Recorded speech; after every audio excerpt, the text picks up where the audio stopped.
Hello everyone, I hope you're having a wonderful day. Today we're diving into the moment everything flips. Police escort Lynn away as the DNA swap evidence stacks up. But her final whisper tries to poison Tutier's trust in Uri one last time. Will the retest finally end the lies?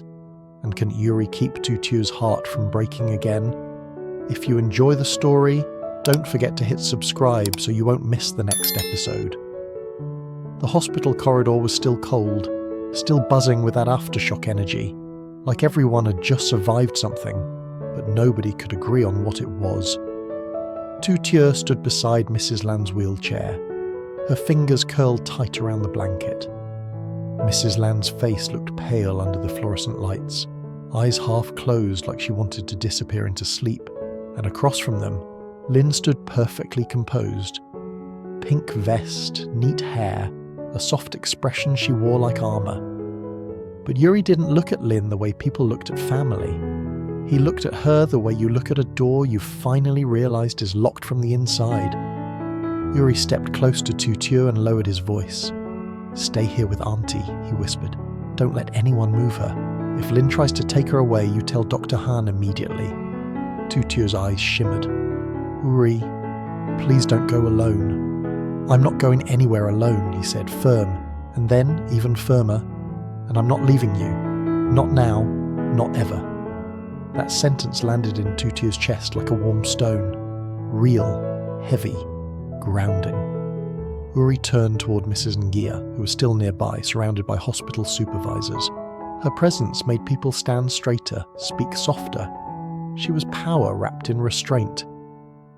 "Mum," Uri said, controlled, "I need one thing from you."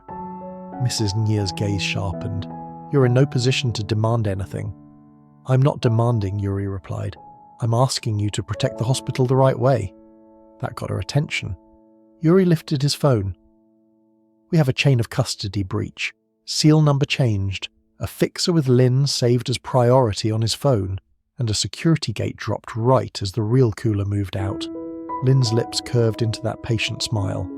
"Uri, you're still spiraling. Everyone saw you. You were aggressive in a restricted area." Uri didn't take the bait. He looked at Mrs. Ngia instead. "If this becomes a rumour," Uri said quietly, "the hospital loses trust anyway. If this becomes a documented case with proper preservation, the hospital can say, 'We found the breach. We fixed it.'" Mrs. Ngia held his gaze for a long beat. Then she nodded once, small but decisive. "Dr. Han," she called. Dr. Han appeared quickly, face tight with exhaustion. "Yes, Chairwoman." "Bring legal and IT," Mrs. Ngia said. "Now, we preserve footage, badge logs, courier logs, everything. No one deletes anything." Lynn's expression didn't change, but her eyes did. Just a flicker, a fraction too quick. Uri saw it. And he knew. Lynn wasn't calm because she was innocent. She was calm because she was used to people folding. Mrs. Ngia turned to the supervisor. "Seal off the courier wing," she ordered. "No outbound specimens until cleared. Lock the loading dock." The supervisor swallowed. "Chairwoman, locking the dock will disrupt..." "Then disrupt it," Mrs. Ngia snapped. "I'd rather disrupt one afternoon than bury a scandal for years." The hallway went quiet. Tutier stared at Mrs. Ngia like she couldn't decide whether to trust her.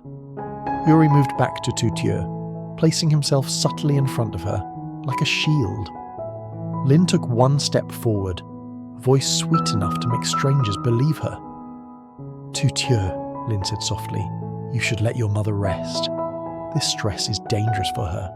If anything happens to her, can you live with that?" Tutier's breath hitched. That was Lynn's favourite weapon.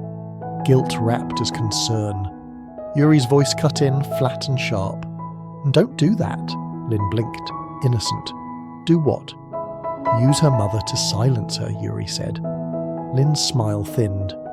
"Uri, why are you so hostile to me? I'm trying to help the family."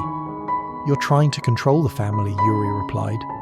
Mrs. Land stirred, whispering weakly, "Stop fighting." Tutier leaned down. "Mum, it's okay," she said, voice shaking. "It's okay." But but it didn't feel okay. Because the truth was, Tieu was tired of proving she deserved her own mother, and she was even more tired of watching Lynn act like she owned the room. Minutes later, legal arrived. It arrived. Everything shifted from emotional chaos to procedure, and that was exactly what Uri wanted. Because Lynn loved emotions, she loved confusion. But paper trails didn't cry. They didn't get tired. They didn't hesitate. A legal officer approached Uri. "Sir, do you have evidence of the seal discrepancy?" Uri opened his photo album and handed over the image of the original seal, taken with timestamp. Then he opened a short video, Tuong's angle, capturing the fixer's phone screen for a split second. The contact name was visible just long enough to sting. Lynn, priority. The legal officer's expression tightened. Lynn's face stayed calm, too calm. She folded her hands. "That proves nothing. Anyone can name a contact, Lynn." Uri's eyes didn't move. "Then let's ask the fixer who saved it." Lynn's gaze snapped to him, a flash of anger burning through the mask. Dr. Han cleared his throat. "Chairwoman, the most important step now is an independent retest. We cannot rely on any specimen that passed through the compromised chain." Tutier's stomach dropped. "Retest. Again?"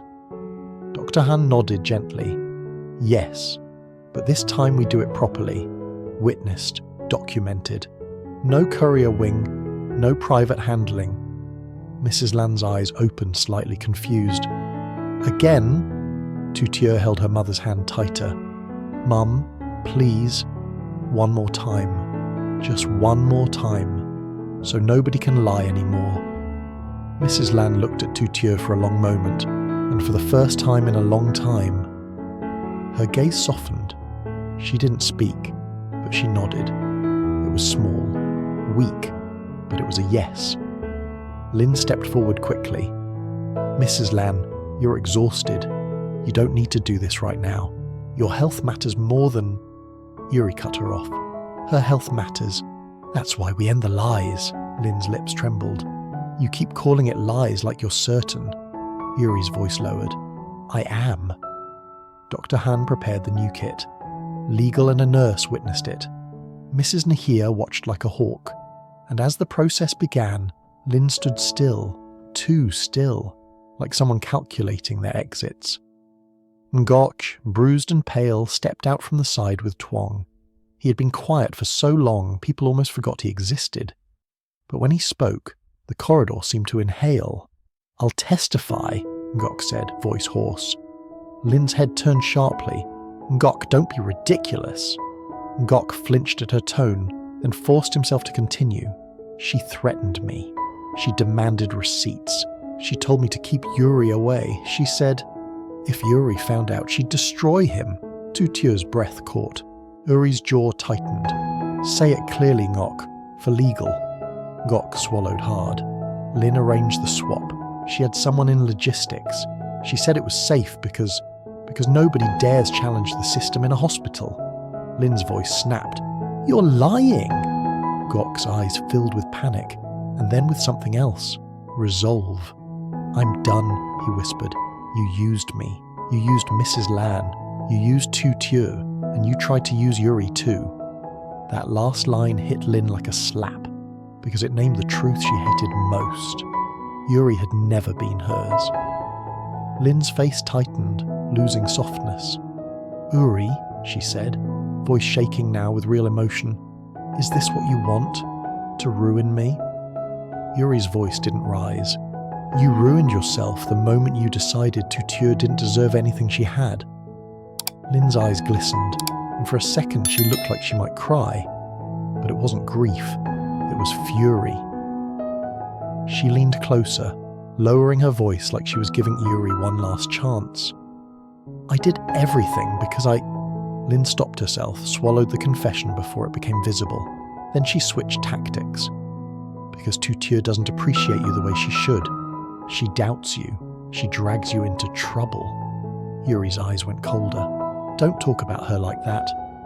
Lynn's lips parted, stunned. Because that boundary, public, firm, was what she'd never been able to break. And that was the moment the legal officer quietly stepped aside and made a call, not to hospital staff, to someone outside. A few minutes later, 2 officers arrived. Calm, professional, not dramatic. They approached the legal officer first, accepted documents, listened, nodded. Then one of them turned toward Lynn. "Ms. Lynn," the officer said evenly, "we need you to come with us for questioning regarding suspected interference with medical procedure and intimidation of witnesses. This is a formal investigation." The corridor froze. Tutier's hand clenched. Mrs. Land's eyes opened wider. Lynn's face drained of colour, then snapped back into that familiar mask. "You're making a mistake," she said quickly. "I'm the caregiver. I'm family." The officer's voice stayed calm. "You can explain that at the station." Lynn's gaze flicked once toward Uri, not pleading, claiming, pleading, like she still believed she could pull him into her orbit with one look. Uri didn't move. He stepped closer to Tieu instead and placed a hand gently on her shoulder. A silent promise. Lynn's mouth trembled. Then she smiled. Small, bitter, dangerous. As the officers moved to escort her, Lynn whispered just loud enough for Uri to hear, "You think this ends it?" Uri didn't answer, because he wasn't focused on winning against Lynn anymore. He was focused on what mattered more, making sure Tieu never had to doubt his loyalty again. The officers didn't grab Lynn like a criminal on the news. They didn't shove her. They didn't raise their voices. They simply stood beside her, 2 calm shadows of consequence, and waited for her to walk. That calm was what made it terrifying, because Lynn couldn't cry her way out of it. She couldn't charm her way out of it. The system was finally looking at her the way Uri had been looking at her all along, as a threat, not a victim. Lynn took one step, then stopped, eyes locking on Mrs. Lan. "Mum," Lynn said softly, voice trembling at the edges, "are you really going to let them take me?" Mrs. Lan's lips parted. Her eyes were glassy, confused, like her brain wanted comfort more than truth. Tutier's heart seized. She could almost feel her mother being pulled back into Lynn's gravity. Uri moved first. He crouched beside Mrs. Lan's wheelchair and spoke gently, steady, like he was laying a blanket over her shaking mind. "Auntie," Uri said, "you don't have to decide anything right now, you just have to rest. Let the doctors handle the rest." Mrs. Lan blinked at him. Her gaze drifted to Tieu, and something softened again. Tieu swallowed hard and leaned closer. "Mum, if Lynn did nothing wrong, she'll come back," she whispered. "But if she did, then please let us be safe." Mrs. Lan's hand trembled, then reached out and gripped Tutier's fingers. Not tightly, but intentionally. It was the first time in a long time Tieu felt her mother choose her without being pushed. Lynn saw it, and her face cracked. Not into tears, but into fury. For a second, her eyes weren't sweet anymore. They were hungry, possessive. She didn't want Mrs. Lan because she loved her. She wanted Mrs. Lan because Mrs. Lan was the last gate between Tieu and everything Lynn wanted to steal. And Uri was the biggest prize. Lynn turned her gaze from Mrs. Lan to Uri. Her voice dropped, intimate and poisonous. "You're really going to stand there like her hero," Lynn whispered. "After all the years I stayed in this house, after everything I did." Uri's expression didn't change, but his tone did. It became final. "You didn't stay out of love," Uri said quietly. "You stayed out of greed." Lynn flinched. The officer stepped closer.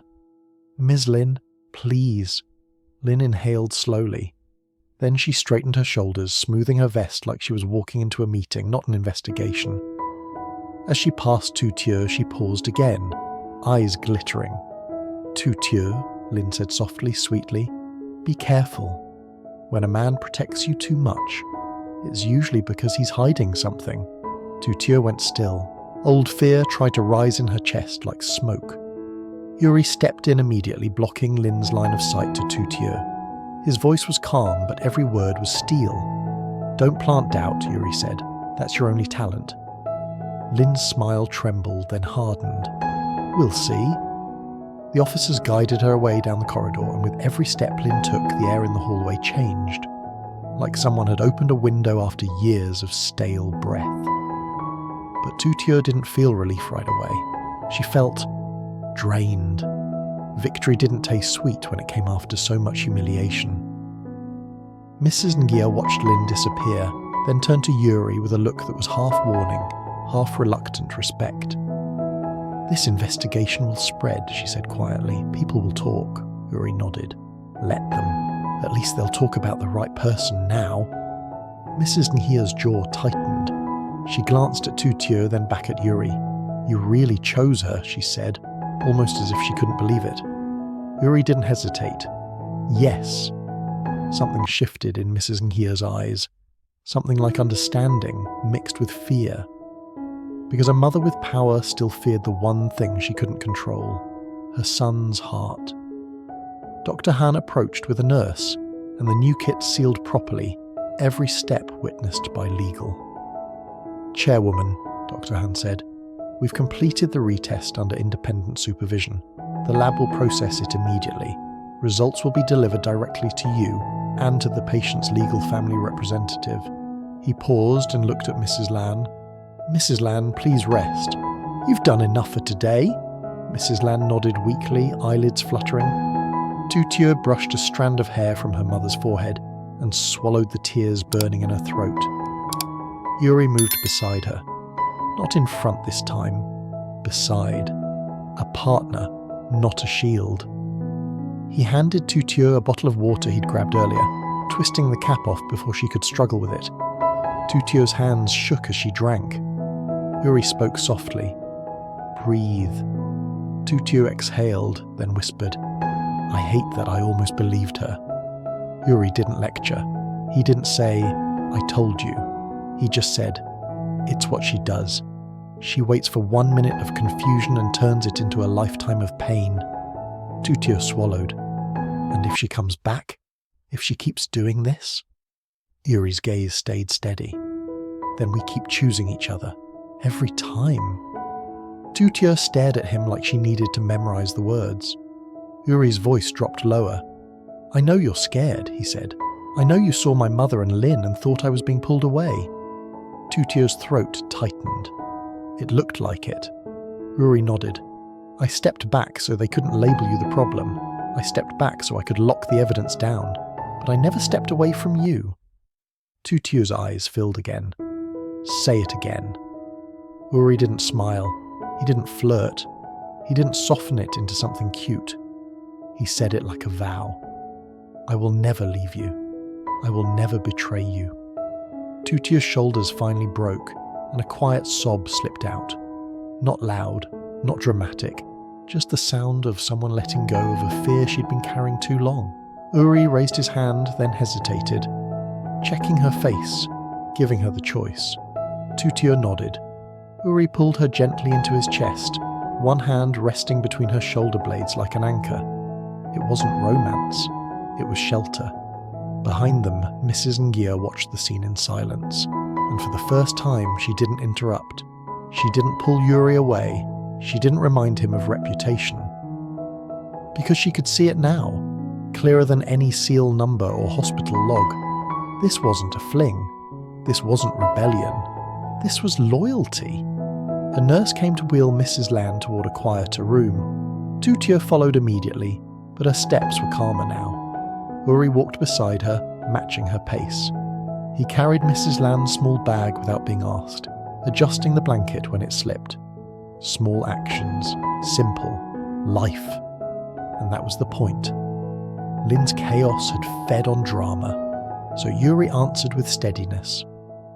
Once Mrs. Lan was settled, Tieu sat by the bed, watching her mother's breathing ease into sleep.